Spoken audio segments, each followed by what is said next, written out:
une parole de vie, une parole de foi qui est là pour nous aujourd'hui. Est-ce que tu as déjà réalisé que les succès d'aujourd'hui, ce dont tu profites aujourd'hui comme réussite, c'est le résultat de pas de foi, de décision, d'obéissance à Dieu que tu as pris hier. Mais ça veut dire que tes succès et ta prospérité de demain dépendent de la capacité aujourd'hui de faire des pas de foi et d'obéir à ce que Dieu demande. Le défi, c'est que souvent notre succès d'aujourd'hui est le principal obstacle à celui de demain. On a besoin de se positionner de manière régulière. Et dans Luc 5:11, on a cette histoire des disciples qui laissent tout, ils laissent leur barque, ils laissent leur filet pour suivre Jésus. Et pour comprendre ce que ça veut dire et quel est le rapport avec ce que je viens de vous dire, on a besoin du contexte. Le contexte, c'est que Jésus s'est invité dans la barque de Simon.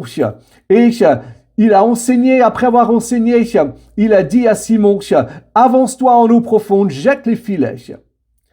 Et ce que Simon a fait, c'est qu'il a choisi de faire un acte de foi. C'était la pleine journée, il n'avait rien péché de la nuit, et il fait un acte de foi, il dit, sur ta parole, je jetterai les filets.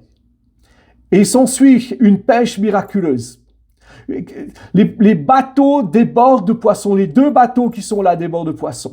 C'est un succès extraordinaire qui est le résultat d'un acte de foi et d'obéissance d'avoir dit sur ta parole, je vais jeter les filets. Je fais juste une parenthèse, peut-être qu'aujourd'hui tu es dans une situation difficile, qu'aujourd'hui tu es dans une situation où le succès semble loin de toi.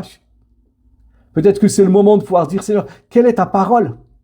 Qu'est-ce que tu me demandes de faire? Qu'est-ce que tu veux que je fasse? Donne-moi une parole et je m'engage à obéir. Même si ça n'a pas de sens. Comme pour Pierre, ça n'avait pas de sens. Mais il a jeté les filets et il a récolté cette pêche miraculeuse. Donc ils ont ce succès, plusieurs années probablement de salaire en une seule fois. Mais ils rentrent au bord et la première chose qu'ils font, Jésus leur dit, suivez-moi et je vais faire de vous des pêcheurs d'hommes. Et ces hommes laissent cette pêche miraculeuse. Ils abandonnent le succès d'aujourd'hui pour suivre Jésus. Ma question, elle est simple. C'est de se dire, qu'est-ce que tu as besoin d'abandonner? Quelle est la sécurité que tu as besoin de laisser pour pouvoir suivre Jésus? Pour pouvoir continuer de faire des pas de foi, d'obéir à ce qu'il te demande de faire. Parce que demain, il y a d'autres succès qui sont là. Dieu est en mouvement. Et on a besoin de ne pas rester statique. Donc demande-lui, quel est le pas de foi pour moi aujourd'hui? Et il soit béni